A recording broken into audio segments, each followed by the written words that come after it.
All right, welcome to Musings from Arledge. This is the day after the Cotton Bowl. I'm going to try not to rant, but I do want to talk about what is clearly the most important issue facing USC football, and that is the USC defense, or remarkable lack thereof. One of the most important things for a successful college coach is to be a great problem solver. The best coaches anticipate problems before they arrive and prepare for them. Even the best coaches sometimes have problems arise that they have to deal with, and they deal with them effectively. Pete Carroll in his first year at USC was not pleased with the offense, and at the end of the first season fired his offensive line coach and made some changes to the way the offense runs. That despite the fact that Pete Carroll went out and hired a very experienced and very capable, extraordinarily capable offensive coordinator, Norm Chow, because Pete was taking care of the other side of the ball. Nick Saban, a few years ago, decided that his old way of running the Alabama offense, more of a ball control, don't make mistakes sort of offense, wasn't going to cut it in this new era of college football. So he opened things up, hired Lane Kiffin, and changed the way his offense ran. The great coaches identify problems and deal with them immediately and effectively. That's what they do. The bad coaches do not. You might remember in the old Paul Hackett days. I still remember because I would listen to those horrific interviews that the USC guys would do with Hackett after every game. And Hackett would say all the time, I feel we're real close, we're just about to explode. Now, the team was imploding every week, but Hackett kept saying, I think we're on the right track. Good things are going to happen. They didn't. They never were going to.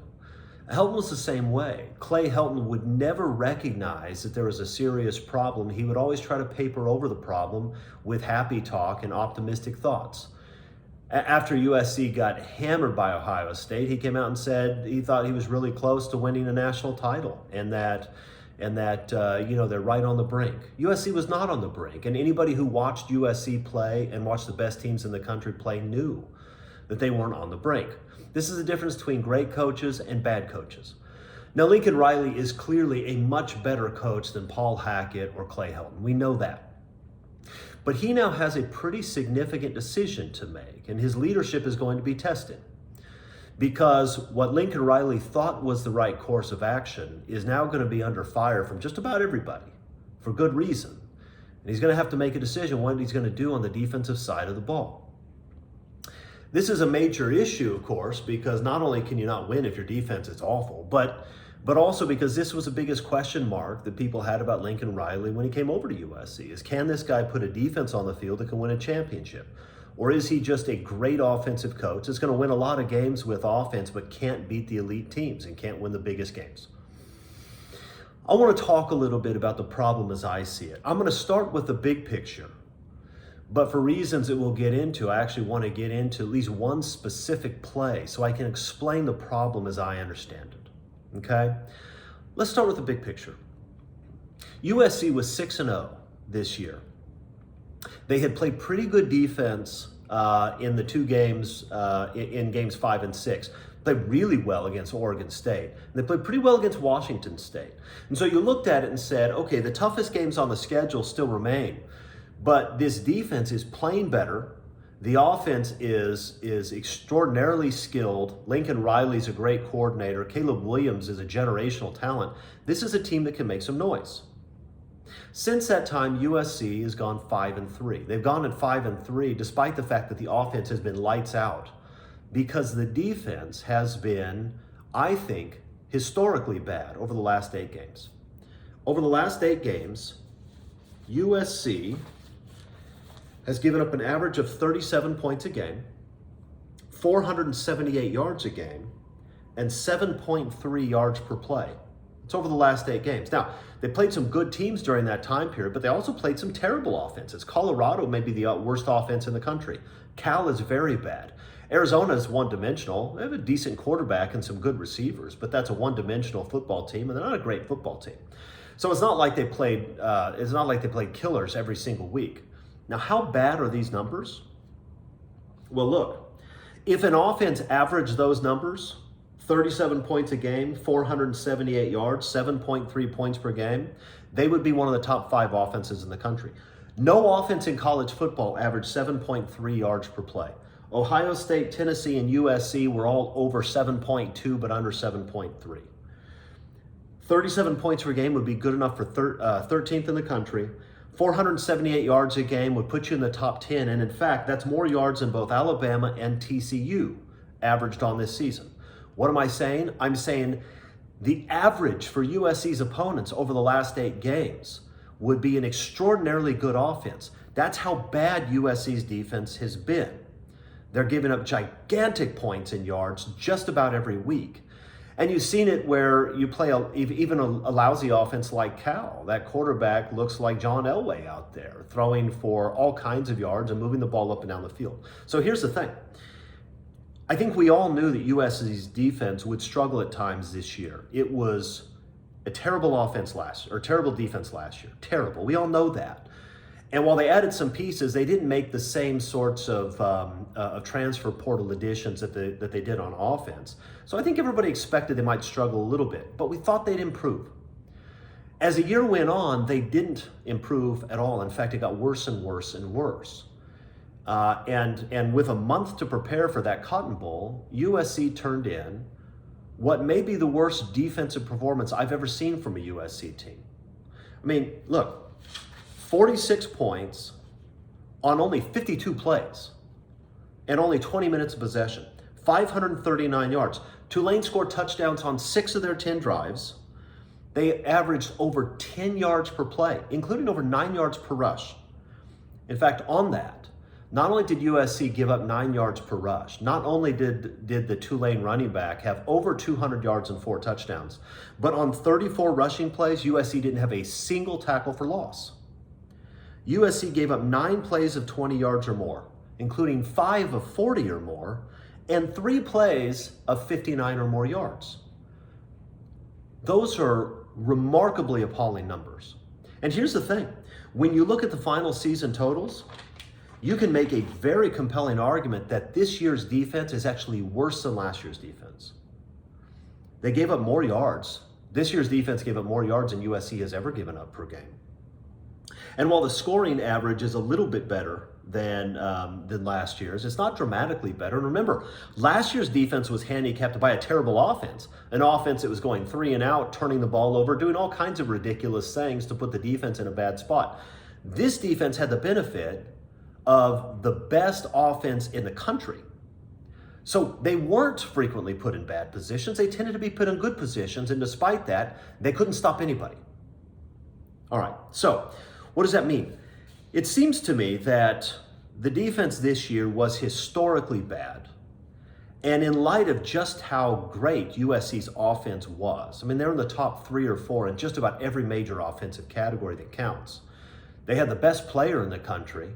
And in fact, Caleb Williams at this point is probably one of the greatest college quarterbacks I've ever seen. With another year left, I can't wait to see what he does. That offense was unbelievable. USC won a bunch of games because they outscored everybody, because it's really hard to stop that offense. And the defense did, at least the last half of the year, did absolutely nothing to help. Now, you might say, well, it's one bad year and it's the first year. And I would say yes, but you'd expect a defense, even a defense that's not that talented, you would expect them to get better as the year goes on instead of worse. Second, here's the thing. If you're going to give the benefit of the doubt to a coach, you would want that coach to have some sort of track record to justify it. If Pete Carroll had a bad defense, let's take the 2005 team, which was not a great defense by Pete Carroll's standards. I didn't look at that and say, oh, Pete Carroll isn't a very good defensive coordinator. Pete Carroll is an extraordinary defensive coordinator who had a tremendous track record in both college and the NFL. So you knew he was a great coach. It was just a down year. By the way, that down year, USC was 40th in yards given up and 27th in scoring defense. So it wasn't a good defense by Pete Carroll's standards, but it wasn't appalling like we saw this year from Alex Grinch. If Lincoln Riley had a bad offense this year, which he clearly did not, but if he did, I wouldn't conclude from that Lincoln Riley is a bad offensive coordinator. He has a track record of being a great offensive coordinator. But here's the thing. What's the track record that would allow us to give Alex Grinch the benefit of the doubt? These are the rankings for his teams prior to this year when USC's scoring defense is in the 80s out of 120-something teams. Here are his scoring defense numbers over the years.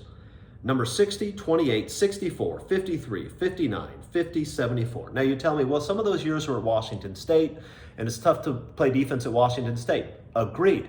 But 5 of those years were at Ohio State, Oklahoma, or USC. Are you telling me he doesn't have at least average talent at those stops? He couldn't get players at Ohio State or Oklahoma? I don't know how I can look at Alex Grinch's track record and say, yes, this is a guy who can fix things.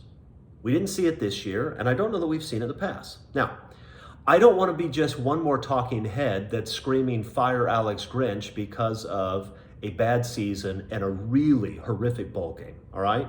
And so I want to actually dig into one of the key plays from yesterday and explain why I have a problem with what's going on. I want to take you to Tulane's possession after USC kicks a field goal to go up 45-30. There are 4.5 minutes left in the game. Tulane only has 1 timeout. If you looked at ESPN's prediction calculator that they have on their little Gamecast thing during the game, it had USC with a 99.8% chance of winning that game because it takes a monumental collapse to lose under those circumstances. Okay, so here we are, 45-30. They got a pretty good kick return, of course, out to about the 37-yard line. So they had decent field position. 4.5 minutes left. Listen, anybody who's watching this watches football at least occasionally. What is the one thing your defense cannot do under those circumstances? Quick score, right? I mean, if they throw an 8-yard pass, you tackle them inbounds and the clock runs, you're fine. You're not going to lose a game that way. They only have 1 timeout. They need 2 scores, including a 2-point conversion. They need to find a way to stop USC. You're fine if you just don't give up a quick score. So here's what USC does. And I'm gonna put a couple of clips in this video so you can see it. Here's clip number 1. Now you see USC is lined up on this first down play. They've got 2 deep safeties. And it's not and Tulane comes out in an empty set. They have 3 receivers to the defense's right, 2 receivers to the left of the defense. Quarterback in the shotgun, of course. All right. Now, from this initial set, you don't know exactly what USC is going to do. You could clearly play a cover 2 zone from here. You could play a 2 deep zone with man underneath, which wouldn't necessarily be a terrible idea there, although you have a problem because you can see Gentry is well inside of that slot receiver to his right. He's probably 5 yards inside of him. He's not going to be able to play man on that guy. And so he would need to widen out to do that, but you could do that. You could, of course, even drop into a 3 deep zone. You could play a man defense and drop Kalen Bullock back to the middle. There are lots of things you can do, but here's the thing. You're going to know on the snap what USC is doing because there are limited options that you can do from this, and where those defensive backs move, especially the 2 safeties at the snap, is going to tell you just about everything you need to know. All right, so here's what happens. So let's go to this second clip. The second clip, Gentry fakes a blitz here, and then he backs off just before the end. And then the third clip shows the play as it develops. Now here's what happens. USC is clearly manning up with the secondary. All 5 guys in the secondary are playing man coverage. Bullock takes the slot receiver on the right, the farthest inside receiver, and Max Williams takes a slot receiver on the left. Now we know that because you can see that Kalen Bullock is looking at that slot receiver. He's not dropping back to play zone. He's not dropping back to give deep help if everybody else is manning up. He's looking at the slot receiver. He's moving inside. The linebacker to that side, who's the only other guy who could be in man coverage on that slot receiver, Gentry, is looking at the quarterback. So they're playing man across with the 5 defensive backs against the 5 receivers. Now, I want to stop and talk about this for a second. This is an extraordinarily aggressive approach right here. Remember, we talked about it. The one thing you can't do is give up a quick score. And so to play man defense with no deep help is extraordinarily aggressive in the secondary, all right? And it actually puts the two safeties in a tough spot, which we're going to see in a second just how tough.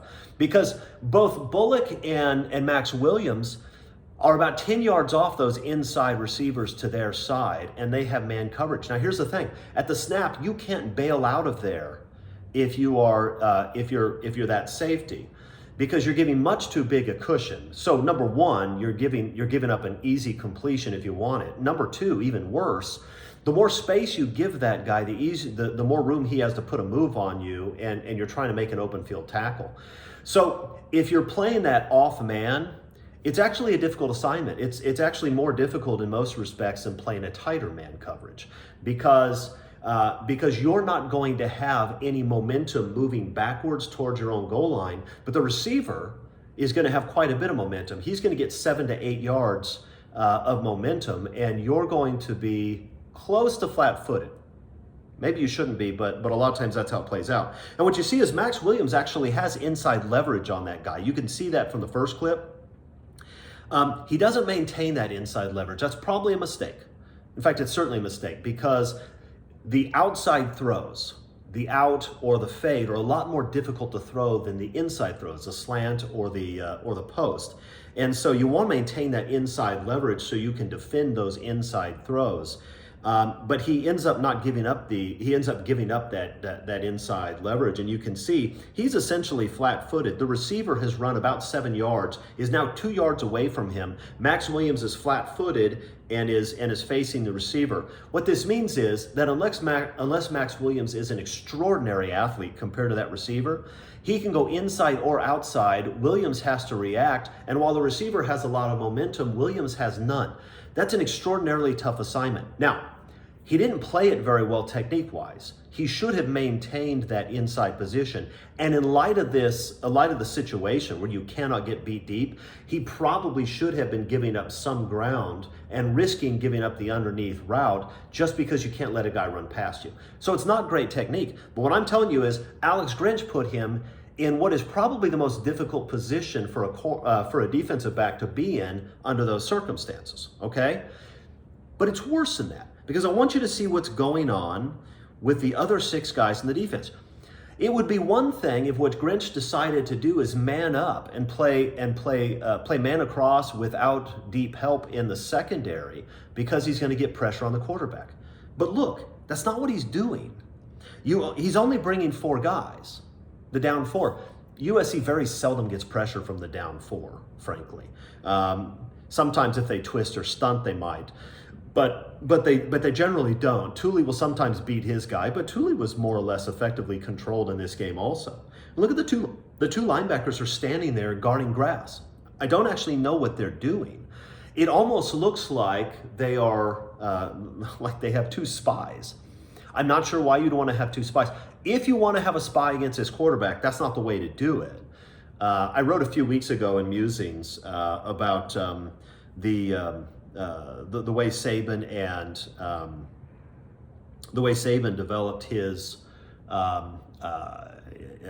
technique for spying the quarterback, where they essentially force the quarterback to his offside by losing contain there and putting pressure on the other side, and then they have the spy man who's essentially hidden right behind the line of scrimmage. He knows which way the guy's going to escape. It gives him a great angle to tackle the quarterback, and he knows exactly where the quarterback's going to go. It makes it really easy for the spy. So if you wanted to spy this guy, I suppose that's how you do it. But here's the thing. What I'm saying is, Grinch not only puts his secondary in a very difficult situation, but then he doesn't help him out by bringing pressure. I have no idea what's going on here. I'm not a defensive coordinator. Maybe there's a great reason why he did this, but it's hard to imagine. I know this. As a former secondary player, the last thing I would want if I'm Max Williams is to have to play off man with no help and no pressure on the quarterback. Nothing's worse than that. And that's what he does. If I'm an offensive coordinator and you ask me, what would you like USC to do in this situation? You know what I'd say? I want them to man up, have no deep help, and I want them to get no pressure on my quarterback. So if they can rush 4 and then have the 2 linebackers do absolutely nothing, that would be perfect. This is a key moment in this game. If USC doesn't collapse here, the rest of the collapse doesn't take place. So I'm not simply saying fire Grinch because I look at bad numbers and I want to blame him because I don't know what else to do. I'm saying I look at some of what's going on and I'm astounded by it. To call that defense in this situation is absurd. Now, maybe he didn't call this defense. Maybe he has players on the field who don't know what they're doing. Maybe one or both of those linebackers should have blitzed and didn't know it. If that's true, then I also have a problem. Either way, I don't understand what's going on. Here's what I do know. This defense did not improve.